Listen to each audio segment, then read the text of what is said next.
What's going on, YouTube? Claic Yuzolt back again with another Final Fantasy Brave Exvius video, and yes, this may be one of the most broken banners we've had in a while. Non-limited, an incredible support unit that I think is a must-have, and then we have an increasingly strong LB damage dealer that could rival Regina and Axstar. Let's get into it.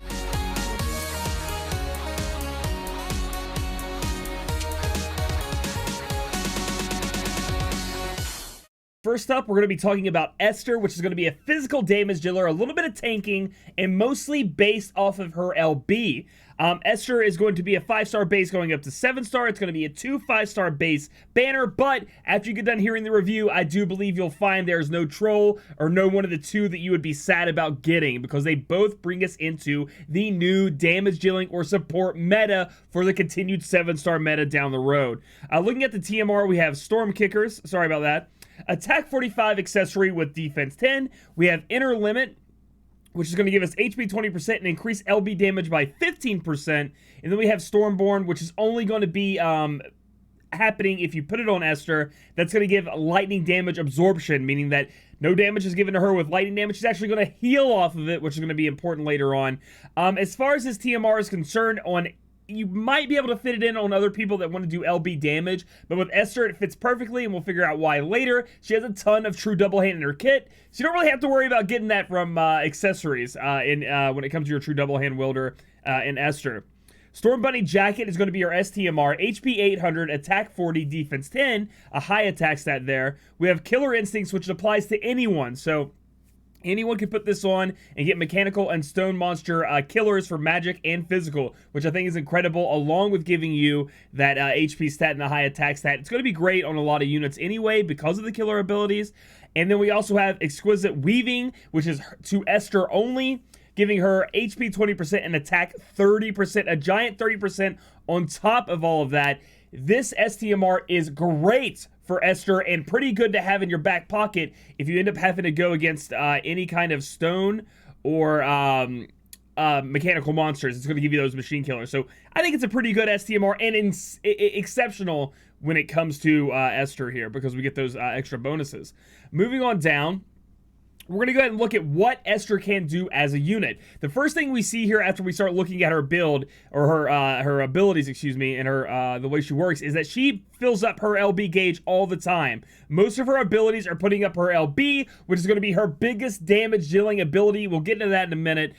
So we have Shock Flash, which is going to do 3 damage, put up your LB 3 times, multiplier, excuse me.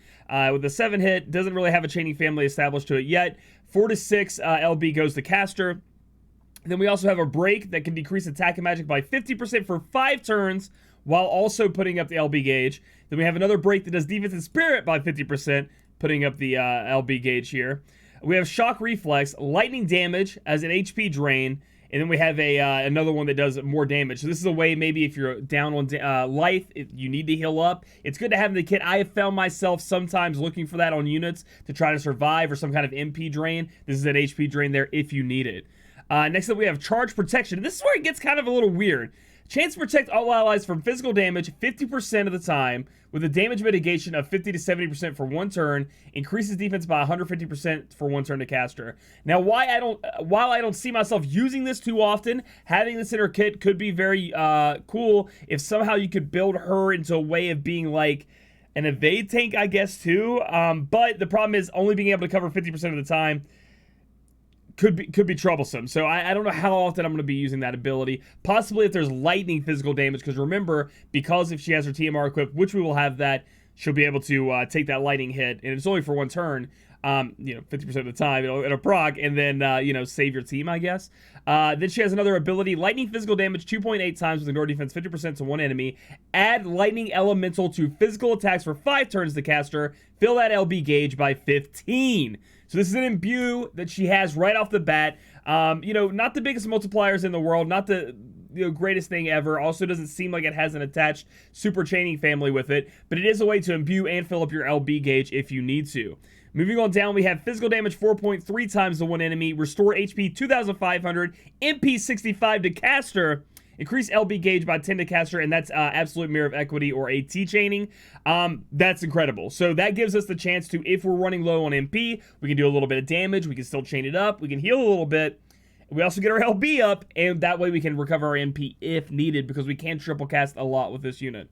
Next up, she has Stasis Bond. Increased chance of being targeted by 100% for 2 turns to caster. Mitigate physical damage taken 20% to caster. So if we need to, again, tank something, we can solo target provoke with this unit. And if it's physical, I mean, if it's lightning damage, it's going to be great. If it's just physical auto attacks, while having a lot of HP from passives, while being a little bit tankier, having this physical damage mitigation, in a lot of cases, I don't think she's going to be your go-to tank. So it's kind of like maybe a side strategy you can try to make with her. It's just something else in her toolkit that could be looked into at a later date.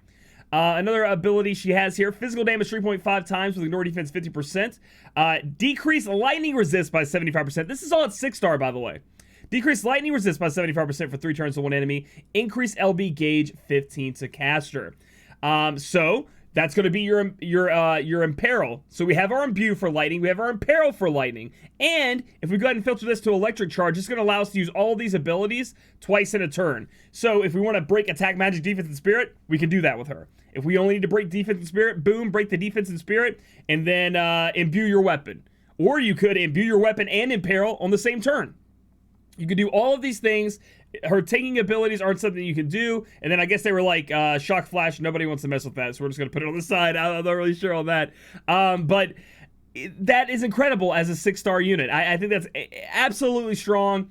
Something you should look forward to if you're only going to look for one of her. Now, again, the meta is going to shift with Axstar coming out, with Damage Dealer. So 6 stars, again, you guys have already felt it. And 6 stars are tough to deal with. You want them to be stronger. So let's see what happens after we get done. We'll leave the filter on so you know what you can double cast. All right. Combat Overdrive is also a 6-star ability. Increase attack 200% for 3 turns to caster. Increase modifiers 1.5 times for 4 turns to caster. Can't be dispelled. And then we put up these abilities here. It goes up by 1.5 times. So it's allowing you to do more damage with those abilities. So, you know, that's something you can consider. It is a double casting ability that you can double cast. You could do Combat Drive and then cast another ability that you have here to do a little bit more damage. Honestly, her kit is so interwoven with being able to cast things and set up abilities, because you can see even the cooldowns when we get to 7-star are in there. She works really well. And then it also enables Tempest Charge. So let's go figure out what Tempest Charge is. So we're going to go ahead and scroll down here. Tempest Charge. Use any of these abilities 3 times in a turn. So at 6-star, she has the ability to cast this and then triple cast. And we're going to turn this filter off so you can see what you can triple cast here. Go ahead and turn the triple cast on. That's at 6 stars. And you can see it's the same as the being able to double cast here, or W cast. So that's at 6-star, and you know, you can use this ability to put up some of those multipliers if you would like. Moving on to 7-star, okay? We have an ability we can use on turn 1. It's a cooldown ability, Shock Embrace. Decrease lightning damage by 100% for 5 turns to all enemies. That's an AoE 5-turn 100% lightning Imperil. And I think that lightning, in my opinion, is one of the bigger elements that people are chaining with. They like to put that great sword in people's hands. Plus we have Bahamut's here, which was amazing as well. Same ability. Add lightning element to physical attacks for 5 turns. So in one ability now, it's 7-star. It is a cooldown ability. But it's essentially a 4-turn cooldown ability with it. 5-turn cooldown ability lasts for 5 turns. So every time you need it, you can just cast it again. All right. We get to imbue and imperil, same move. Okay. Increase LB gauge by 20 to caster. That's 20. And then enable skill for 4 turns to caster, Tempest Charge, allowing her to triple cast for a long time. Okay, triple cast is always going to be available to you as long as we have the right LB gauge fill rate. We get lucky with the LB crystals because our LB, I do believe, unlocks it as well. Moving on down, we have another ability on turn 4 we can use. We have to wait till turn 4. It's a 4-turn cooldown. It's called Storm Clouds. Physical damage 11 times to one enemy. That's a pretty good modifier. Increase modifier 3 times for 2 turns to caster. Can't be dispelled. Storm Calling. So, let's see. Is Storm Calling down here? Where is our Storm Calling ability? Is that the one down here? Storm Calling, here it is. Yeah, that's her ability that heals her. So we're going to be able to put that up by a bit here, by 3 times, making it a 7 times. And again, these multipliers are insane right now, but that's not really what she's all about. She's not about these other abilities. She can chain, but it's mostly about her LB. And then increase LB gauge by 30. And then it also chains with with AT chaining. incredible, right? We keep putting up that LB, we keep going hard. And then she also has Bolting Strike, which is physical damage 4 times, ignore defense 50% to all enemies, decrease defense 60% for 5 turns to all enemies, put the LB gauge up by 20 to casters. So if you want to break the defense a little bit more than your 50%, you can do down here. You can use this ability. Now, again, this chaining family is going to be new or different than what we've had. It doesn't seem like it goes with any of the current popular chaining families, okay? Moving on down to the passive she gets, because again, the LB is going to be the big thing here. Increase Earth Resist by 50%, nice. Increase resist to paralyze and petrify by 100%. Increase resist to stop and charm. So looking at this right now, this ability right here, we get it a 5-star, when she's 5-star. We are resist to almost everything we want to be resist to. We are missing, let's see, we are missing confuse resist. But there are ways to get that, and we'll see if it comes in a kit later. I don't know. That is incredible. You're even covering stop and charm, like you're done. It's incredible. That passive is insane.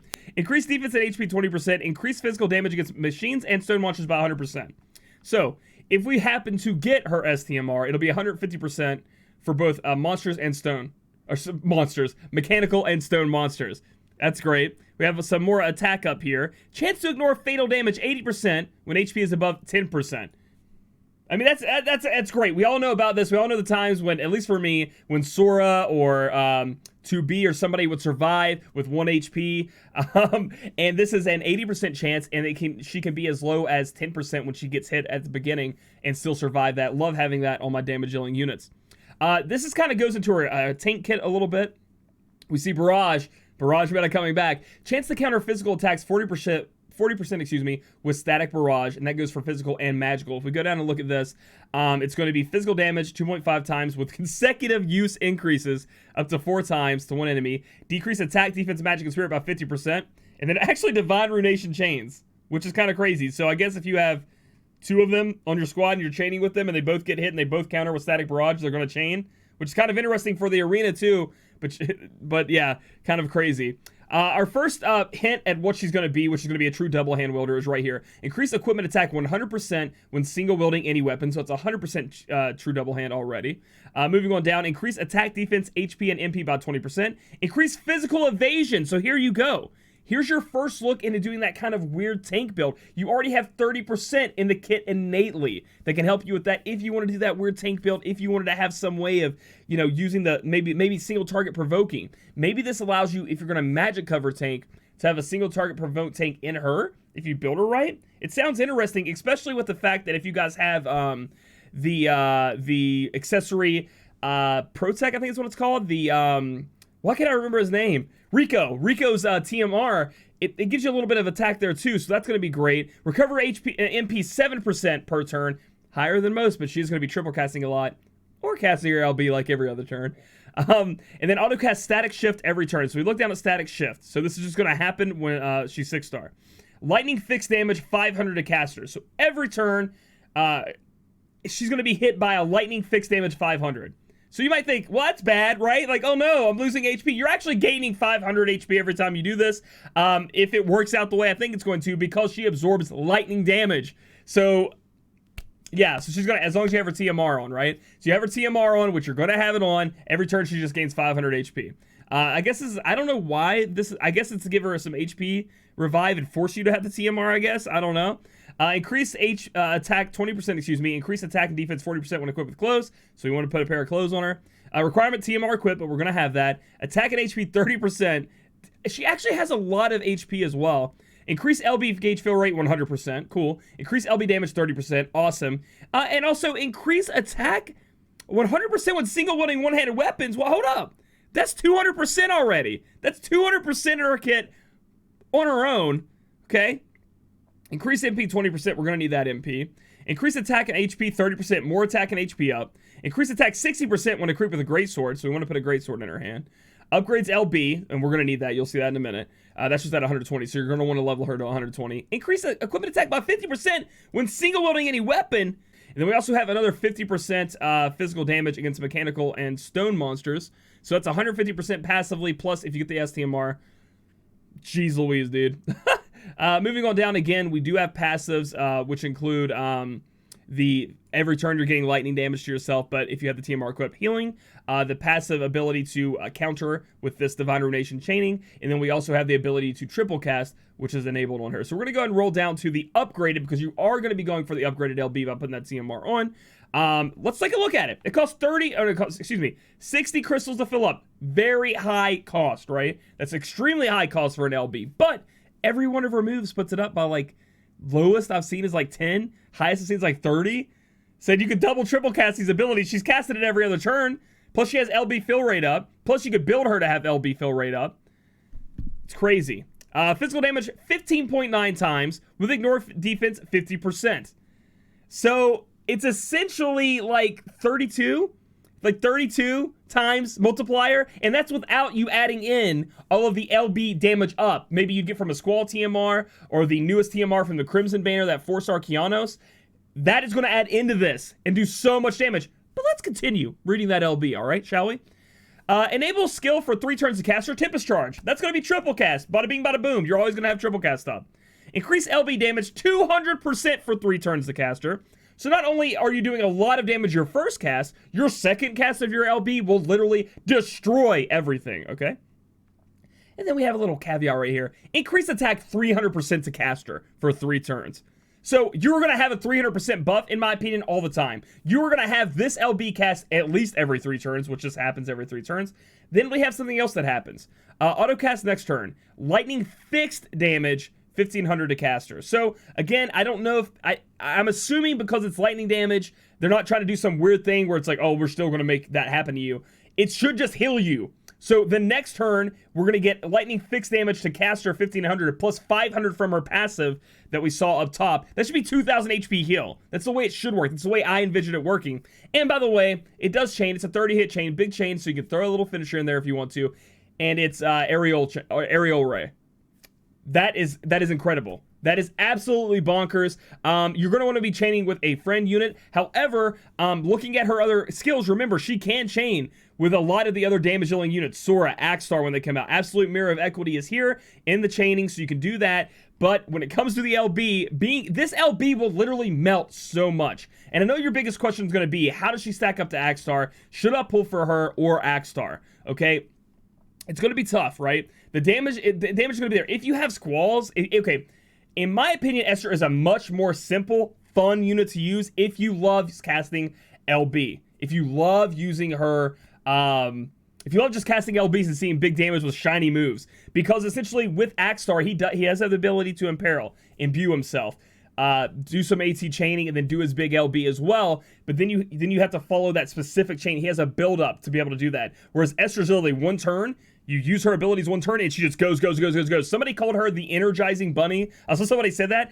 Energizer Bunny, excuse me. And that's what she is. She's just constantly ramping up and then just doing LB damage. It's like one turn and then it's LB damage. And then another turn, LB damage. And honestly, you could almost probably pull it off almost every turn. I mean, it depends on your LB fill rate and how lucky you get with getting LB crystals to her. That might be a little tough. I might be overstretching that.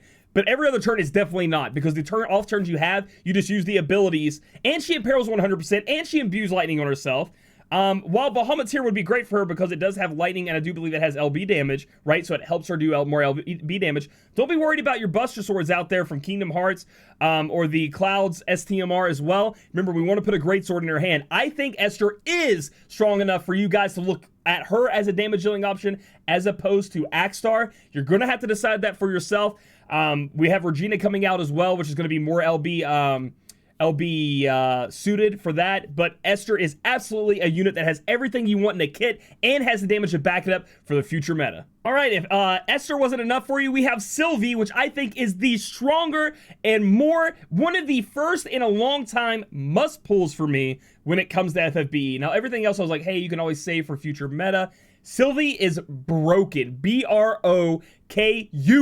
Broken. She is broken, dude. I'm telling you right now, if you are looking forward to future trials and doing them, if you're not playing the game right now, you have a bunch of tickets saved up, go for Sylvie. Now, the thing is, and we'll get into it in a minute why, but I'm just telling you, you can UOC these units as well. They're not limited. So if you end up getting unlucky, they also have that 30% summon ticket on the Guaranteed Rainbow, 30% chance to be Sylvie or Esther on the banner. It's just, I can't believe they packed so much power into one banner, and I can see why they delayed Axstar now. And honestly, I'm happy they delayed Axstar now. I would much rather have Sylvie than Axstar, because Sylvie is going to be a support unit that's going to carry me in trials, where they're going to be Axstar while being a damage dealing daddy. You know, damage dealers are a dime a dozen, and we'll get a lot of them. There's not a unit like this, even in the JP side of the game, in my opinion, like Sylvie. She's just that strong. So, she's a paladin, strangely enough, which is pretty cool. Looking at the TNR, we have twin bunny clips, defense and spirit 35, flat 35. Fire, ice, lightning, water, resist, and wind, earth, light, and dark. So you can see for 5 or 15%, depending on what it is. And then we have Hoppy Memento, which increases HP and MP by 10%, and LB gauge goes up to every turn. So this is great. A lot of the trials, like I keep trying to state, and the trials you've seen recently, will require a ton of elemental resist on all of your units. This is something great for that. It's going to be great, and you're going to put it on her anyway. Next is the STMR Spring Basket. Stats, defense 45, spirit 94, HP 10%, MP 10%. This is a shield. Then it gives you a lot of resistances, 5% to a lot of them, but the bigger ones are going to be earth, light, and where's the other? Isn't there one more 50%? Let's see, earth and lightning. Earth, light, and lightning get 50%. That's a ton. You are nullified now to paralyze and petrify if you put this shield on, which is incredible. And then we have the effect only for her, exciting surprise, increase HP and MP by 10% to have her be a little bit more sustainable and have that MP that she's going to need to cast all these abilities. Moving on down. We're going to look at what she can actually do as a unit, and there's a lot of it. She has the ability to cure all status elements to everyone, and then also increase resist to all status elements by 100% for 5 turns. So if you want to, you can just cast this at the beginning, and all status elements are gone, increases the resistance by 100%. This is going to be important later on, because in other trials down the road, okay, they will actually imperil your ability to resist paralyzed, let's say. So let's say, oh, I have ribbon on, I'm fine, it's 100% to paralyze. Then the boss is like, by the way, no, everyone has negative 50%, and I cast paralyze. So being able to actually add on to your already 100% or more is going to be helpful down the road, so that's why you want to look at that. And I didn't even really mention this with Esther too much, but Esther has the ability to break too. So Esther is doing all this stuff and can break. It's gross. And so, speaking of that, so can Sylvie. Decrease attack and magic 45% for 3 turns to all enemies. Decrease defense and spirit 45% to all enemies. Great. Moving on down. Increase light resist by 100%. That's a hundo. Increase lightning resist by 100%. Or earth resist by 100%. Nice. That's a lot. When it comes to dealing with elemental damage, the 100% is something we really haven't seen too much on the higher tier support units, honestly. Growing offense. Increase attack magic by 120% for 3 turns to all allies. Increase LB gauge fill rate by 150% for 3 turns to all allies. Nice. So not only are you getting the LB fill rate by 100%, but you're buffing by 120. That's pretty good, and that's a 5-star ability. Increase defense and spirit by 120, so that's going to be the other version. And give you an HP barrier, 1000. So not the biggest HP barrier in the world, but that will help when you're taking that damage. We have 2 things here. We have Here's a Present and From Me to You. We're getting Bunny Kick and Mystical Egg, which we'll look down at what she can give here in a minute. And Here I Go, Here I Go. That ability right here, if you see this ability, just means you can double cast whatever ability she has given the ally. So that's going to be Bunny Kick or Mystical Egg, okay? Moving on down, we have Bolt Egg. Add lightning element to physical attacks for 3 turns to 1 ally. Add earth, add light. So not only has she done everything you've already seen, where she can buff, she can put your LB fill rate up, she can give you elemental resist by 100%, she can get rid of all status elements and buff your status element resist by 100%. She can also imbue. Okay, cool. Moving on down, we'll look into this in a minute so we can add that to the list. Recover MP 350 to 1 ally. Fixed damage 2000 to herself. So while she can give a crap ton of MP immediately, she can just be like, here you go. She actually hurts herself a lot with 2,000. But, hey, if you got a healer, you're going to be fine. Withstand the elements. Increase resist to all elements by 50% for 3 turns to all allies. And I used to think that was good. I look at that and I'm like, wow, that's awesome. I'm going to use that. I literally just used that with Marie in the latest trial. That's amazing. Boy, did I not know the world we were walking into. Enable skills for 3 turns to 1 Cottontail and then Enchanted Egg. We'll look into those as well. Moving on down, cure attack, defense, magic, and spirit break, and stop to all allies. So, if you guys are broken or have stop, she can get rid of that. And then she also increases resist to those with the same ability for 5 turns to all allies, which is incredible. Next up, double the fun. So, she has the ability to cast all of these twice in a turn. So we can see we have a couple of things missing here. Any of her presents she can give, which gives her the abilities. The imbue here is missing. And then we have the fun times 2, all this stuff down here we can't cast twice, but this is a passive. But she has another ability where you can actually still cast these abilities twice, but you just can't interchain with all the other abilities she has. So yes, she can imbue twice. She can imbue twice in one turn right off the bat. Ignis, I tried to root for you, Ignis, but this is just put you down in the burial ground. She can do all these abilities twice in a turn as well. And you can see she has a ton of abilities down here. So that's going to be double, that's going to be fun times 2, and then double the fun is going to do this. So next up, we have other abilities she can cast twice with double the fun. Protective Petals, mitigate magic damage taken by 25% for 3 turns to all allies. She has another ability, mitigate physical damage 25% for 3 turns to all allies. So the only thing we can see that she's missing right here that I've seen before we go into these abilities is she doesn't have AoE MP recovery. That doesn't cost her her damage, damage to herself, excuse me. She also doesn't have just flat out mitigation, right? Like damage mitigation, just a flat one. While 25% to physical magic is incredible, and being able to double cast that is cool, that's just some of the things I'm pointing out as we go down. Hop into battle. That's going to be available turn 1. All these are available turn 1 with the last one. Increase attack and magic 200% for 3 turns to 1 ally. So you can choose who you want to put this on. Decrease defense and spirit 70% for 3 turns to all enemies. The next one, as you can read, is the attack and magic break. And also enables triple the fun. And by the way, I'm going to spoil it for you guys. Triple the fun allows you to triple cast all the abilities except for Bunny Cake, Mystical Egg, Cottontail, and Enchanted Egg. It says possible bug twice in 1 turn instead. I'm unsure on that, because why would that be like that if this is use these twice a turn? So possibly what they're, it says triple the fun though.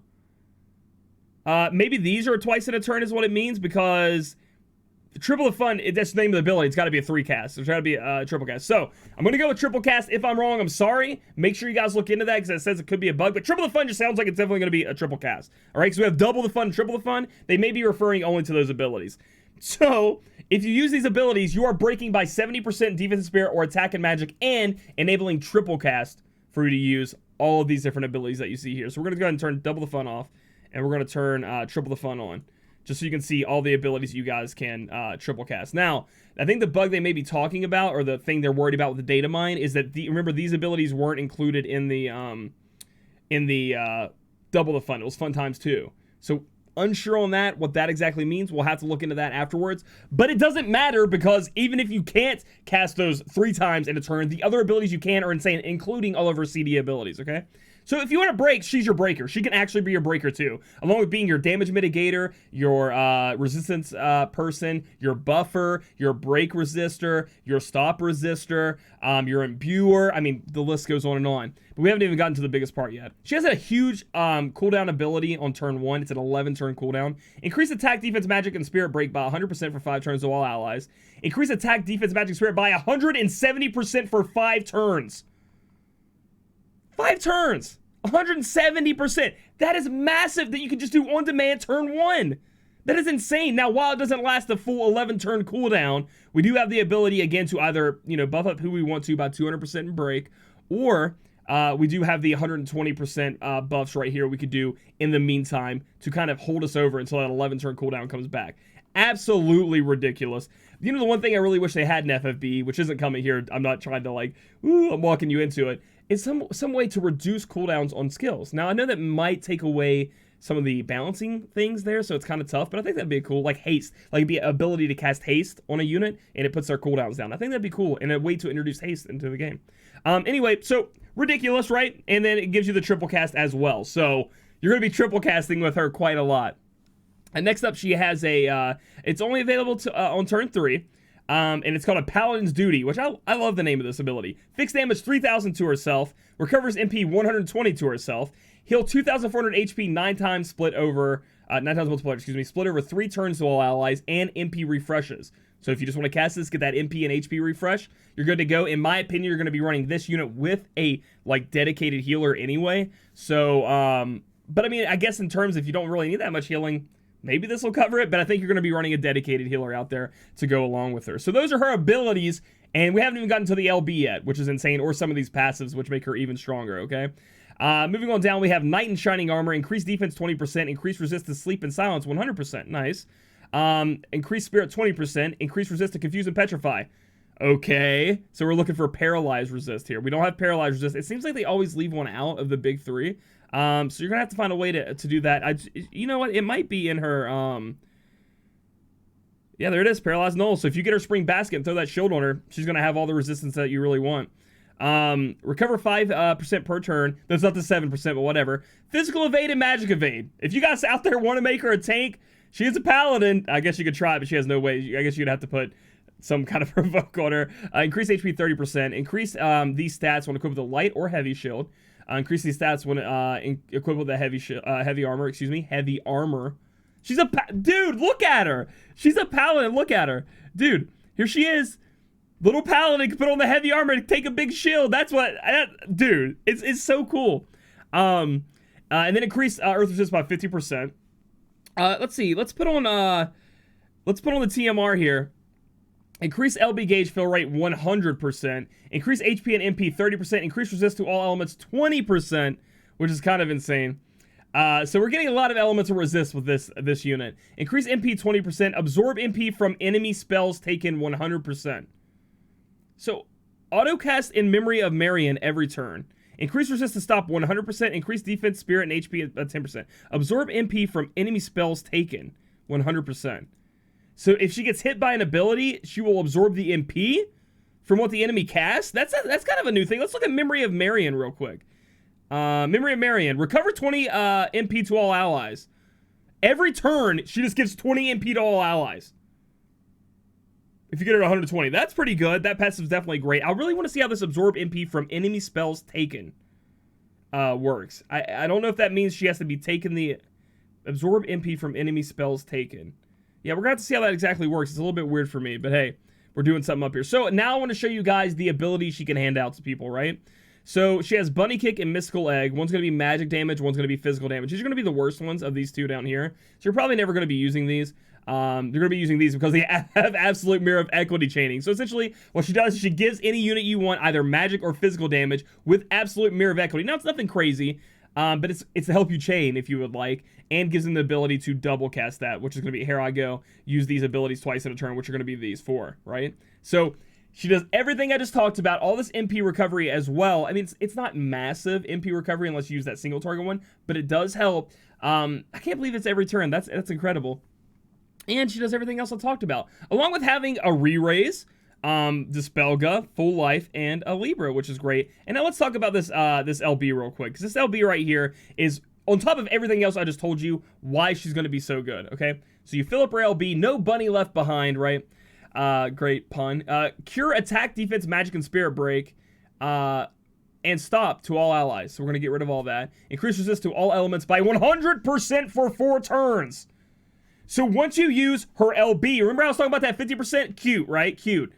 If you can get her LB up every 4 turns, you will have a 100% all elemental buff to your entire squad. On top of everything else I just talked about, where she is like the perfect support unit. She is absolutely disgusting, even compared to CG Nickel, even compared to the old lady that just came out. She does all of that, and in my opinion, this right here, this ability right here, breaks her.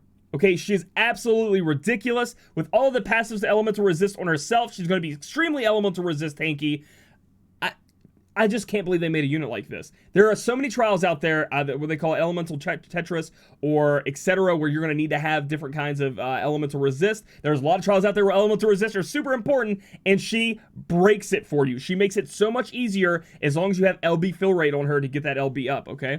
She also, I mean, that's not everything she does with this, but this is so important right here. She restores MP 50% to all allies. So it's going to be half their MP coming back immediately. So again, more MP gain. And then grants HP barrier 3,500 for 4 turns to all allies. An incredibly strong supports limit burst. I love it. I love everything about this unit. It's absolutely insane.